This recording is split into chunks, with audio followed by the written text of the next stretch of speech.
সন্তান যখন মার দরবারে মার কাছে আসে, আসার পরে বলে আম্মা আম্মা বলে যখন সন্তান ডাক দেয়, মার কলিজার ভিতরে কিন্তু এত শান্তি লাগে, এত শান্তি লাগে। দুনিয়ার মানুষকে আপনি যতই ডাকুন না কেন, যতই ডাকুক না কেন, এই পরিমাণ খুশি হয় না। একজন মাকে যখন আম্মা বলে, আব্বা বলে ডাক দেয়, ওই সময় ডাক শোনার সাথে সাথে আম্মার কলিজাটা ঠান্ডা হয়ে যায়। এক নম্বর বিষয় হলো, সন্তান যখন কোথাও যাইবে, এর আগে যদি তার মার কাছে গিয়ে বলে আম্মা আজকে আমি কাজ করার জন্য বা অন্য কোনো জায়গায় আমি যাওয়ার জন্য ইচ্ছা পোষণ করেছি, আম্মা আপনি যদি দয়া করে মেহেরবানি করে আপনি আমার জন্য একটু দোয়া করিয়েন। আল্লাহ তাআলার দরবারে ওই মা আল্লাহর দরবারে দুখানা হাত তুলে, কিন্তু যদিও হাত তুলে অথবা হাত যদিও নাও তুলে, মনে মনে যখন বলে আল্লাহ, আমার জাদুটা, আমার পাগলটা আমার কাছে এসে আম্মা বলে ডাক দিয়ে বলতেছে, আমার সন্তান এমন একটি জায়গায় যাইবে, আল্লাহ গো আমার সন্তানটাকে সহি সালামত তুমি পৌঁছাইয়া দিও। নবীজি বলতেছেন, তিন ব্যক্তির দোয়া সোজা আল্লাহর দরবারে পৌঁছে যায়। জোরে বলেন না সুবহানাল্লাহ। কোনো পর্দা থাকে না। এক নাম্বার হলো মাজলুম। মাজলুম বান্দা যখন, বান্দি যখন আল্লাহর দরবারে বলে, মনে মনে বলে বা হাত তুলে বলে, যেভাবে বলুক, সোজা আল্লাহর আরশে চলে যায়। জোরে বলেন না সুবহানাল্লাহ। আল্লাহ রাব্বুল আলামিন বলেন, আমি ওই বান্দার উপর, ওই সন্তানের উপর খুশি হই যখন তার মা এবং বাবা আমি আল্লাহর দিকে বলে, আহা আল্লাহ আমার সন্তানের উপর আমি খুশি। আল্লাহ বলেন, বাবা মা তুমি সন্তানের উপর খুশি, আমি আল্লাহ ওই বান্দার উপর খুশি। যদি বলেন না সুবহান। মার কথা এত কোরআনের ভিতরে, হাদিসের ভিতরে আসছে কেন? যার কথা বলা হয়, যারই আলোচনা করা হয়, মার অনেক মূল্য আছে বিদায়ী তো আল্লাহ কোরআনের ভিতরে, হাদিসের ভিতরে বলছেন। কথা বলেন ঠিক কিনা? আল্লাহ রাব্বুল আলামিন জানান, সূরাত বনী ইসরাঈলের 15 নম্বর পারার 2 নম্বর পৃষ্ঠায় আল্লাহ রাব্বুল আলামিন 25 নম্বর আয়াত আল্লাহ তাআলা জানান, নবী আপনি জানিয়ে দেন, ওগো নবীজি আপনি সারা পৃথিবীর মানুষদের কান পর্যন্ত ওয়াজ করে দেন, ওয়াকাদা রাব্বুকা আল্লা তা'বুদু ইল্লা ইয়্যা। আল্লাহ রাব্বুল আলামিন বলতেছেন, নবীজি আপনি ওয়াজ করে দেন, জানিয়ে দেন, ওয়াকাদা রাব্বুকা আপনার রব আদেশ করেছেন, আল্লাহ তা'বুদু ইল্লা ইয়্যা, দুনিয়ার ভিতরে কারো দাসত্ব করা যাবে না, দুনিয়ার ভিতরে কারো ইবাদত করা যাবে না, একমাত্র ইবাদতের যোগ্য হলেন, জোরে বলেন কে? আরো জোরে বলেন কে? আল্লাহ রাব্বুল আলামিন বলেন, আল্লা তা'বুদু ইল্লা ইয়্যা। সারা পৃথিবীর মানুষ রে, একমাত্র আমি আল্লাহ হলাম ইবাদত পাওয়ার যোগ্য। জোরে বলেন না সুবহানাল্লাহ। আয়াতে কারিমার ভিতরে জানাইতেছেন আল্লাহ রাব্বুল আলামিন, যে আলোচনা হলো আমার, এই আয়াতের সাথে সাথে আল্লাহ রাব্বুল আলামিন বলতেছে, নবী আপনি জানিয়ে দেন, ওয়াবিল ওয়ালিদাইনি ইহসানা। ওয়াবিল ওয়ালিদাইনি বলা হয় আব্বা এবং আম্মা। সুবহানাল্লাহ। আল্লাহ তাআলা বলতেছেন, আল্লাহ তা'বুদু ইল্লা ইয়্যা, গোলাম রে আমি আল্লাহর ইবাদত করবি, দাসত্ব করবি। আল্লাহ এরপরে বলতেছেন তোদের যাদের মা আছে বাবা আছে তাদের সাথে ভালো ব্যবহার করবি। সুবহানাল্লাহ। তাহলে বোঝা গেল মা বাবা দুনিয়ার ভিতরে যার আছে, ওই মা বাবা থাকার পরেও ওরে সন্তান গনিমত মনে করো, গনিমত মনে করো। নবীজি সাল্লাল্লাহু আলাইহি ওয়াসাল্লাম, নবীজি সাল্লাল্লাহু আলাইহি ওয়াসাল্লাম একবার বাবার কথা মনে পড়ে গেল, মার কথা মনে পড়ে গেল।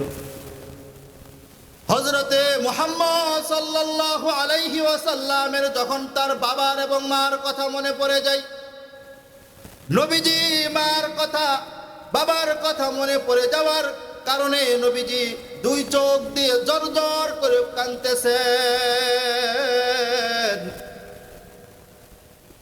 ও দুনিয়ার মুসলমান, দুনিয়ার সন্তানেরা, শুনে রাখো, শুনে রাখো, যেই মার কথা মনে পড়ে গেছে, বাবার কথা মনে পড়ে যাওয়ার কারণে নবীজি নিজেই কিন্তু কাঁদতেছে। জোরে বলেন না সুবহানাল্লাহ। নবীজি দুই চোখ বেয়ে বেয়ে পানি পড়তেছে, পানি পড়তেছে। সাহাবায়ে কেরামরা যখন নবীর দরবারে এসে দেখেন নবীজি বসে বসে কাঁদতেছে, কাঁদতেছে, সাহাবায়ে কেরামরা বলেন ইয়া রাসূলুল্লাহ, ইয়া হাবিবাল্লাহ, ওগো নবীজি আপনার চোখে পানি, হঠাৎ করে পানি কেন চলে আসলো? নবীজিকে বলতেছেন সাহাবায়ে কেরাম। নবীজি উত্তর দেয়, ও সাহাবীরা রে, ও সাহাবীরা রে, আমি মুহাম্মদ দুনিয়াতে আসছি, যেই বাবা আমাকে জন্ম দিয়েছে ওই বাবাকে আমি মুহাম্মদ দুই চোখ দিয়ে দুই নয়ন ভরে আমি বাবাকে দেখতে পারি না। আমার বয়স যখন 6 বছর পূর্ণ হলো রে, আমার মাকেও আমি মুহাম্মদ, মাকেও আমি হারিয়ে ফেলেছি। আজকে মার কথা মনে পড়ে গেল, বাবার কথা মনে পড়ে গেল। আজকে যদি মা আমার দুনিয়াতে জীবিত থাকতো, বেঁচে থাকতো, আমি নবী হওয়ার পরেও আমি মুহাম্মদ মাকে খুশি করার জন্য সদা সর্বদাই আমি মুহাম্মদ প্রস্তুত থাকতাম। কে বলতেছে? মুহাম্মদ সাল্লাল্লাহু আলাইহি ওয়াসাল্লাম, নবীজি বলতেছে। সাহাবায়ে কেরামদেরকে বলতেছেন, শুধু সাহাবীদেরকে নয়, গোটা পৃথিবীর মানুষদেরকে জানাইতেছেন, ও দুনিয়ার মুসলমান, ও সন্তানেরা, শুনে রাখো, শুনে রাখো, আজকে আমি মুহাম্মদ মার কথা বাবার কথা মনে পড়ে যাওয়ার কারণে আজকে আমি মুহাম্মদের দুই চোখ দিয়ে পানি জোর করে পড়ে। সাহাবীদেরকে নবীজি বলতেছেন, ও সাহাবায়ে কেরাম, আমি আজকে মুহাম্মদ যদি মা জীবিত থাকতো, আমি মুহাম্মদ যদি আল্লাহর জন্য নামাজে দাঁড়াই যাইতাম, ওই সময় যদি আমার মা ঘর থেকে আওয়াজ দিত, ইয়া মুহাম্মদ আইনা আনতা, ও মুহাম্মদ তুমি কোথায় গেলে, তুমি কোথায়?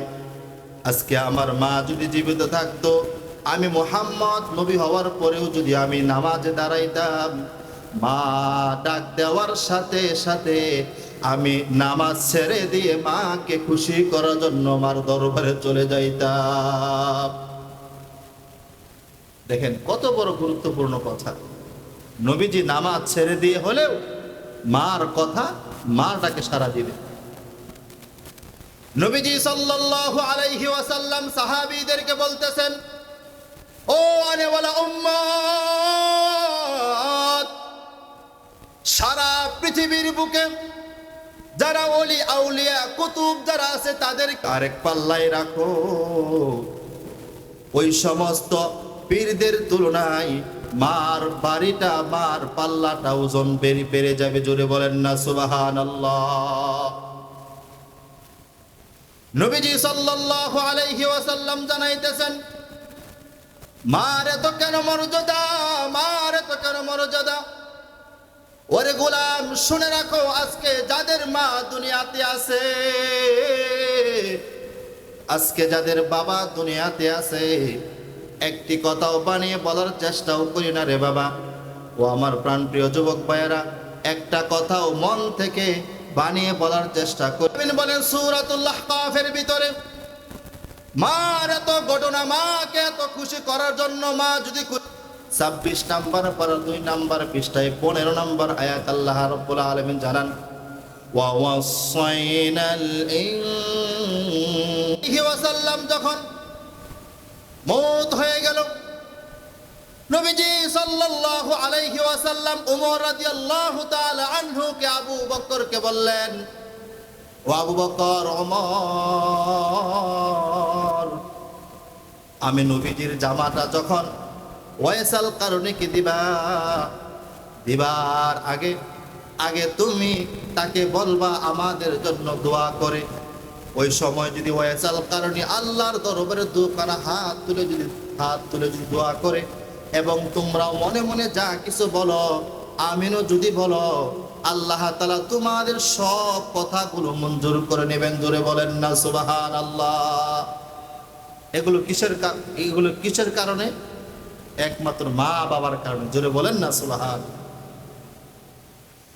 নবীজি সাল্লাল্লাহু আলাইহি ওয়াসাল্লামের কথা মতো ওয়াইসাল কারণীকে তালাশ করে খুঁজে এক পর্যায়ে যখন পেয়ে যায়, জুব্বা মুবারক দেওয়ার আগে ওয়াইসাল কারণীকে বলে, ওগো ওয়াইসাল কারণী, আমাদের জন্য একটু হাত তুলে আল্লাহর দরবারে একটু দোয়া করেন না, আমরা একটু আপনার সাথে শামিল হই, আল্লাহ তাআলা যেন আপনার উসিলায় আমাদের দোয়া যেন কবুল করে। জোরে বলেন না সুবহানাল্লাহ। ও আমার প্রাণপ্রিয় যুবক ভাইয়েরা রে, আজকে নবীজি থাকার পরেও একজন সাহাবী হতে পারে নাই, ওয়াইসাল কারণী সাহাবীর মর্তবা হতে পারে নাই, মর্যাদায় উন্নতি হতে পারে নাই, শুধু মার খেদমত করার কারণে। আরে আমি আপনি নামাজ পড়ি, সওয়াব হয় সেটা আল্লাহ তাআলা আখিরাতে দিবেন। আমি আপনি হজ করি, সওয়াব হয় সেটা আখিরাতে দিবেন। আমি আপনি দান সদকা করি, যা কিছু করি না কেন, এই সব বিষয় কিন্তু আল্লাহ তাআলা আখিরাতে দিবেন। কথা বলেন ঠিক কিনা? আল্লাহ রাব্বুল আলামিন নবীজি সাল্লাল্লাহু আলাইহি সাল্লাম বলতেছেন, হাকিমুল উম্মত মুজাদ্দিদুল মিল্লাত শাহ আশরাফুল থানভী রাহমাতুল্লাহি আলাইহি নাওয়ারাল্লাহু মারকাদা ওয়া জাআলাল জান্নাতা মাসওয়া, উনি বলেন, দুনিয়ার ভিতরে যে সন্তান মাকে এবং বাবাকে খুশি করতে পারলো, নগদ আল্লাহ রাব্বুল আলামিন তাকে 5টি পুরস্কার দুনিয়াতে দিয়ে। জুড়ে বলেন না সুবহানাল্লাহ। তাহলে সেই 5টি পুরস্কার আমাদের পাওয়া দরকার আছে না নাই?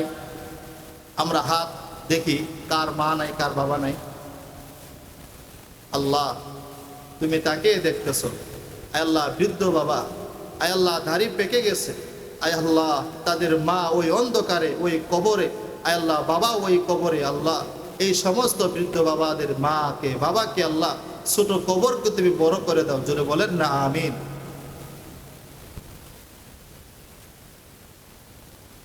তাহলে 5টা বিষয় হলো, মাকে খুশি করতে হলে, বাবাকে খুশি করতে গেলে আল্লাহ রাব্বুল আলামিন বলেন, ওই গোলামকে আমি 5টি পুরস্কার দুনিয়াতে দিয়ে দিই। জোরে বলেন না সুবহানাল্লাহ। 1 নাম্বার হলো, সন্তান যখন মার দরবারে, মার কাছে আসে, আসার পরে বলে আম্মা আম্মা বলে যখন সন্তান ডাক দেয়, মার কলিজার ভিতরে কিন্তু এত শান্তি লাগে, এত শান্তি লাগে। দুনিয়ার মানুষকে আপনি যতই ডাকুন না কেন, যতই ডাকুক না কেন, এই পরিমাণ খুশি হয় না। একজন মাকে যখন আম্মা বলে, আব্বা বলে ডাক দেয়, ওই সময় ডাক শোনার সাথে সাথে আম্মার কলিজাটা ঠান্ডা হয়ে যায়। 1 নাম্বার বিষয় হলো, সন্তান যখন কোথাও যাইবে, এর আগে যদি তার মার কাছে গিয়ে বলে, আম্মা আজকে আমি কাজ করার জন্য বা অন্য কোনো জায়গায় আমি যাওয়ার জন্য ইচ্ছা পোষণ করেছি, আম্মা আপনি যদি দয়া করে মেহেরবানি করে আপনি আমার জন্য একটু দোয়া করিয়েন। আল্লাহ তাআলার দরবারে ওই মা আল্লাহর দরবারে দুখানা হাত তুলে, কিন্তু যদিও হাত তোলে অথবা হাত যদিও নাও তোলে, মনে মনে যখন বলে আল্লাহ, আমার জাদুটা, আমার পাগলটা আমার কাছে এসে আম্মা বলে ডাক দিয়ে বলতেছে, আমার সন্তান এমন একটি জায়গায় যাইবে, আল্লাহ গো আমার সন্তানটাকে সহি সালামত তুমি পৌঁছাইয়া দিও। নবীজি বলতেছেন, তিন ব্যক্তির দোয়া সোজা আল্লাহর দরবারে পৌঁছে যায়। জোরে বলেন না সুবহানাল্লাহ। কোনো পর্দা থাকে না। এক নাম্বার হলো মাজলুম। মাজলুম বান্দা যখন, বান্দি যখন আল্লাহর দরবারে বলে, মনে মনে বলে বা হাত তুলে বলে, যেভাবে বলুক, সোজা আল্লাহর আরশে চলে যায়। জোরে বলেন না সুবহানাল্লাহ। দুই নাম্বার বিষয় হলো যারা মুসাফির, মুসাফির হালতে যখন থাকে আল্লাহর দরবারে যা বলে আল্লাহ কবুল করে নেন। জোরে বলেন না সুবহানাল্লাহ। তিন নাম্বার হলো মা এবং বাবা। মা বাবা যখন মন থেকে বলে, ওই সময় কোনো পর্দা থাকে না, সোজা আল্লাহ তাআলা জেনে নেন, আল্লাহ তাআলা তার কথাগুলো কুদরতিভাবে কবুল করে নেন। জোরে বলেন না সুবহানাল্লাহ। এই জন্যই তো মুসলমান, আমি আপনি যেথায় যাই না কেন, সর্বপ্রথম যদি মাকে বলি, মা আপনি আমাকে আমার জন্য দোয়া করিয়েন, দোয়া করিয়েন। এই জন্য তো কবি বলে, খেদমতে মা দর পে দর কুন সুবহ শাম, খেদমতে মা দর পে দর কুন সুবহ শাম, তাকে বাসি দর্দ আলম নে কুনাব।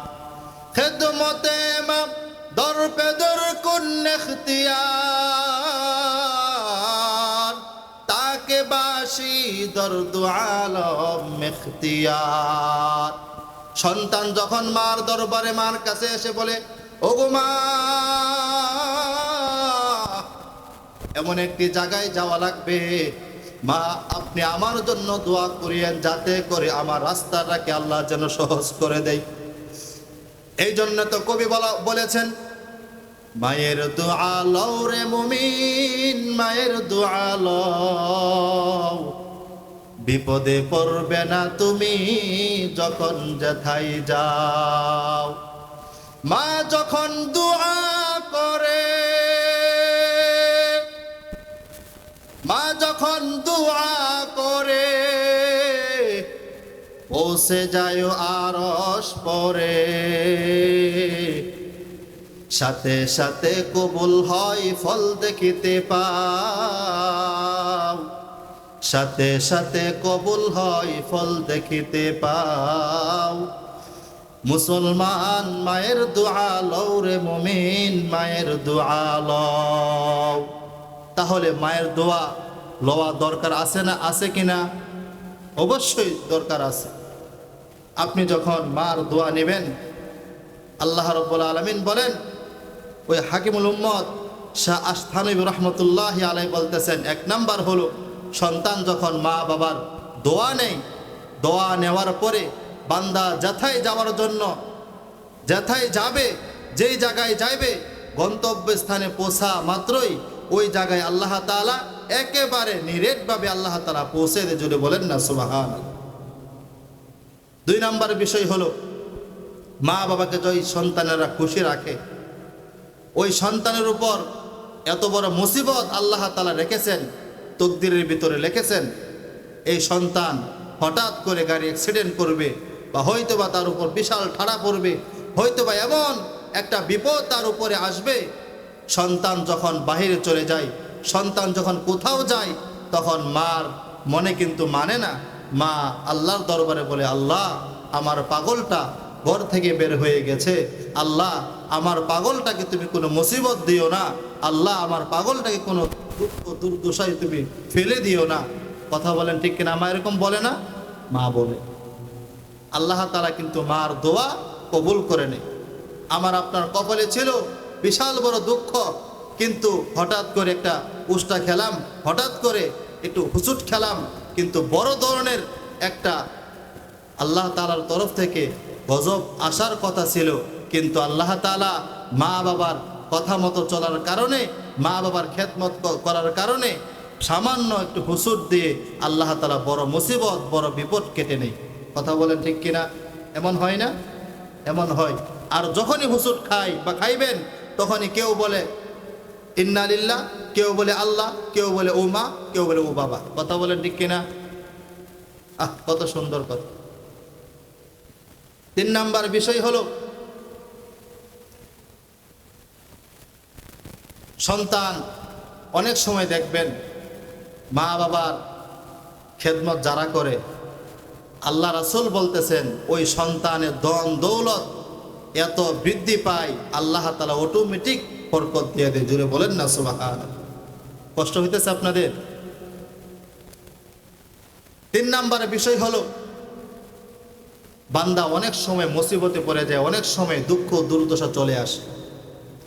দেখবেন যে সন্তান মাকে বাবাকে কষ্ট দিয়েছে, কষ্ট দেওয়ার পর কিন্তু সন্তান ভালো এক পর্যায়ে চলে গেছে, টাকা পয়সার অভাব নাই, কিন্তু তার দিলের ভিতরে কিন্তু শান্তি নাই। এমন সন্তান আছে না? আছে। এই জন্যে নবী রহমতুল্লাহি আলাইহি বলতেছেন 3 নাম্বার বিষয় হলো ওই সন্তান যদি পুরাপুরি মাকে বাবাকে খুশি করতে পারে, সে যত বড় কাজ করুক না কেন, যত বড় বিজনেসম্যান হোক না কেন, যত বড় ব্যবসায়ী ব্যক্তি হোক না কেন, যত বড় ব্যক্তি হোক না কেন, তার ওই রকম দুঃখ দুর্দশা তাকে ধরবে না। আল্লাহ তাআলা তাকে হেফাজত করবে। জোরে বলেন না আমিন। 4 নাম্বার বিষয় হলো বান্দা যে সমস্ত মাকে বাবাকে খুশি করতে পারে, আল্লাহ রাব্বুল আলামিন তাদেরকে বারবার খানায়ে কাবা বাইতুল্লাহ হজ করার তৌফিক দেয়। জোরে বলেন না সুবহানাল্লাহ। একজন কালো মাও যদি থাকে, দেখতেও ভালো দেখা যায় না, কিন্তু মা, আল্লাহ রাসূল সাল্লাল্লাহু আলাইহি ওয়াসাল্লাম হযরত আয়েশা রাদিয়াল্লাহু তাআলা আনহাকে যখন বিবাহ করলেন, ওই সময় রাসূল সাল্লাল্লাহু আলাইহি ওয়াসাল্লামের শাশুড়ি কিন্তু ছিল মুশরিকা। মা এবং মেয়ে তো, মার তার মেয়েকে দেখার জন্য নবীর ঘরে চলে আসে। এক পর্যায়ে বলতেছেন আয়েশা, ইয়া রাসূলুল্লাহ, আমার মা তো মুশরিকা, আমাকে দেখার জন্য আসে, আমি আমার মার সাথে কেমন ব্যবহার করব? আল্লাহ রাসূল বলছে, হে আয়েশা, সিলি উম্মাকি, তুমি তোমার মার সাথে ভালো ব্যবহার করবে। জোরে বলেন না সুবহান। যেই সমস্ত যুবক ভাইয়েরা, যেই সমস্ত সন্তানেরা মাকে বাবাকে খুশি রাখেন, কিয়ামতের ময়দানে তাদের চেহারা আল্লাহ রাব্বুল আলামিন এত সুন্দর করে উজ্জ্বল বানাবেন, ওই সমস্ত ব্যক্তিরা বলবে এই সন্তানেরা মনে হয় মাকে বাবাকে খুশি রেখেছিল বিদায় আজকে আল্লাহ তাআলা তাদের চেহারার ভিতরে উজ্জ্বলতা দিয়েছেন। জোরে বলেন না সুবহানাল্লাহ। ইয়াউমা তাবয়াদ্দু উজুহু ওয়া তাসওয়াদ্দু উজুহ। কিয়ামতের ময়দানে 2টা দল হবে। এক দলের চেহারা হবে এত নুরান্বিত, আরেক দলের চেহারা হবে এত কালো, এত কালো। মাও যদি এত কালো থাকে, মা যদি এত কালো থাকে রে বাবা, কিন্তু মার দিলটা এত আলোকিত আল্লাহ তাআলা করেছেন, ওই মা যখন আল্লাহর দরবারে বলে, আল্লাহ, আমার সন্তান আমাকে বারবার খুশি করতে চাই, আমার সন্তান আমাকে বারবার খুশি করতে চাই, আল্লাহ আমার সন্তানকে তুমি হাসরের ময়দানে বেইজ্জতি কইরো না। নবীদের ভিতরে সবচেয়ে বড় নবী ছিল, চালাক নবী ছিল হযরতে মূসা কালিমুল্লাহ। সুবহানাল্লাহ বলবেন না? জালিলুল কদর নবী ছিলেন। 4 জন নবীদের ভিতরে শ্রেষ্ঠ নবী হযরতে মূসা কালিমুল্লাহ।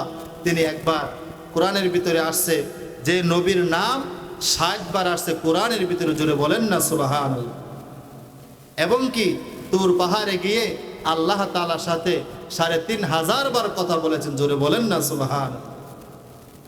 আমরা তো দুনিয়াতে অনেক বন্ধু হয়ে যাই, অনেকের সাথে আমরা বন্ধুত্ব করি, কিন্তু বন্ধুত্ব ততক্ষণ পর্যন্ত ঠিক থাকে যখন আমার আপনার টাকা থাকে। পকেটে যখন টাকা শেষ হয়ে যায়, বন্ধুত্বও কিন্তু শেষ হয়ে যায়। কথা বলেন ঠিক কিনা?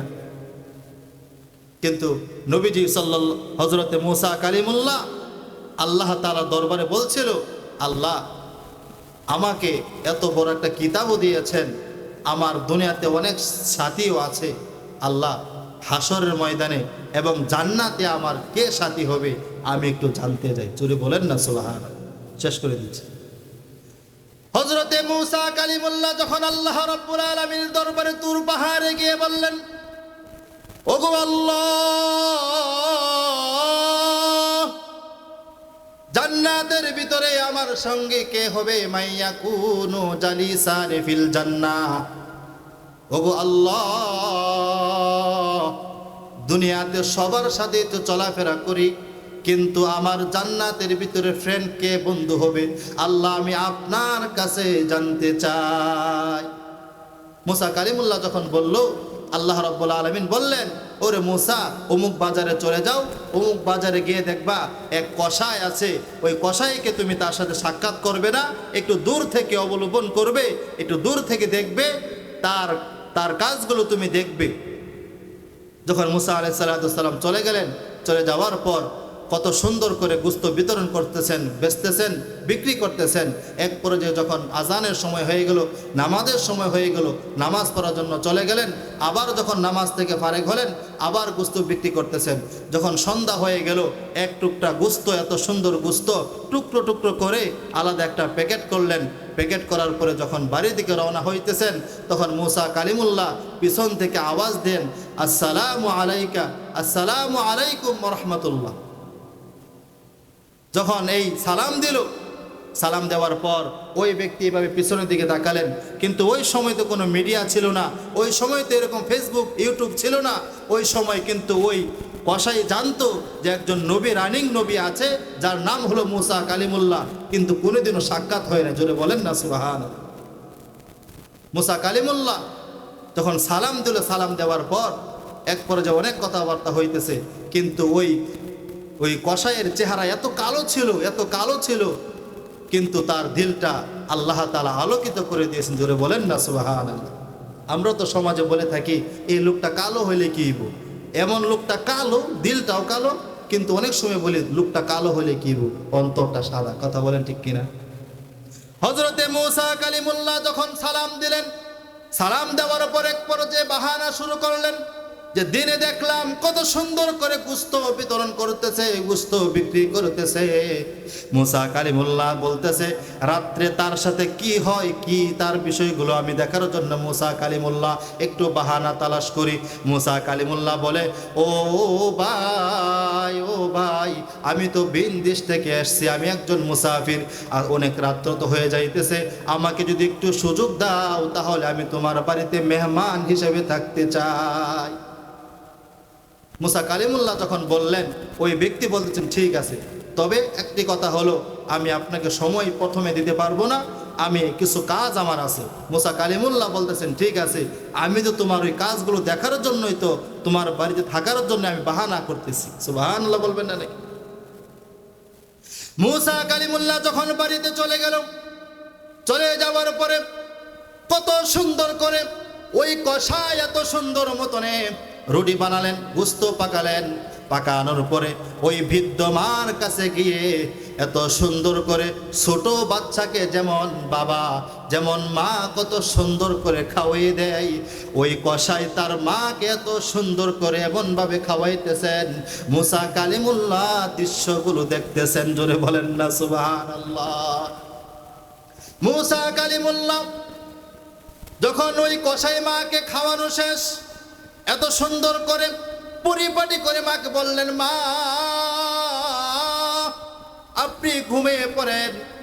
ওই কসাই মুসা কালিমুল্লাহর কাছে আসলেন, মেহমান আপনার মনে হয় কষ্ট হয়ে যাচ্ছে। মুসা কালিমুল্লাহ বলেন, না না, আমার কোনো কষ্ট হইতেছে না, কিন্তু তার মনে মনে দেখার জন্য তো আসছে। কথা বলেন ঠিক কিনা? মুসা কালিমুল্লাহ বলে, না না না, আমার কোনো সমস্যা হয় না। মুসা কালিমুল্লাহকেও খাবার দিলেন, পরিবেশন করলেন। এরপরে কসাই তার সন্তানের কাছে, এরপরে তার স্ত্রীর কাছে চলে গেলেন। চলে যাওয়ার পর ওই যে মাকে খাওয়াইছিল, মা দুই হাত তুলে আল্লাহর দরবারে কি যেন, বৃদ্ধ মানুষ তো দাঁত তো পড়ে গেছে, এমন ভাবে ঠোঁটে এমন ভাবে বলতেছে, কেমন কি যেন বলতেছে মনে মনে। মুসা কালিমুল্লাহ যখন সর্বশেষ শেষ করে দিচ্ছে, যখন সর্বশেষ, তখন ওই কসাইকে ডাকলেন, ও কসাই শোনো, শোনো এদিকে আসো। তোমার মাকে যখন তুমি খাওয়াইলা, খাওয়ানোর পরে তোমার মা দুই হাত তুলে রবের কাছে কি যেন বলছে, ঠোঁটটা এমন ভাবে নাড়াইছে, আল্লাহ বুঝছে এবং কি তোমার মাও বুঝছে কি বলছে, কি বলছে। ওই কসাই জবাব দেয়, ওগো আমার মেহমান, ওই মা বলছে আল্লাহর দরবারে সদা সর্বদাই, ওই মা আমার জন্য সদা সর্বদা আল্লাহর দরবারে দোয়া করে থাকে। জোরে বলেন না সুবহানাল্লাহ। ঘটনা অনেক লম্বা, শেষ করে দিচ্ছি। যে কয়েকটি কথা বললাম, বাবা সর্বোপরি কথা হলো, আমার আপনার যাদের মা আছে, যাদের বাবা আছে, আমরা গনিমত মনে করি মাকে বাবাকে আমরা এমন একটা কথা বলে অপমান করি, আরে তুমি বৃদ্ধ হয়ে গেছো, আরে তুমি বুড়া হয়ে গেছো, তুমি কি বুঝো। এটা হলো ডিজিটাল জামানা, কথা বলে ঠিক কিনা? কিন্তু এটা আমরা এরকম একটা কথা বলে মাকে বাবাকে অপমান করি না। আরে নবীজিও কাঁদছিল, মার কথা মনে পড়ে, বাবার কথাও যখন মনে পড়ে, এবং কি বলছিল, আমি মোহাম্মদ যদি নামাজে দাঁড়াই, ওই সময় যদি মা ডাক দেওয়ার সাথে সাথে আমি নামাজ ছেড়ে দিয়ে মার ডাকে সারা দিয়ে, যদি বলেন না সুবহানাল্লাহ। যে একটি কথা বললাম, আল্লাহ রাব্বুল আলামিন আমাকে সর্বপ্রথম যেন মাকে বাবাকে সব সময় যেন খুশি করতে পারি, আমরা সবাই যেন মা বাবাকে খুশি করতে পারি। আল্লাহ রাব্বুল আলামিন আমাদের সকলকে তৌফিক দান করুন। সকলে বলি আমিন।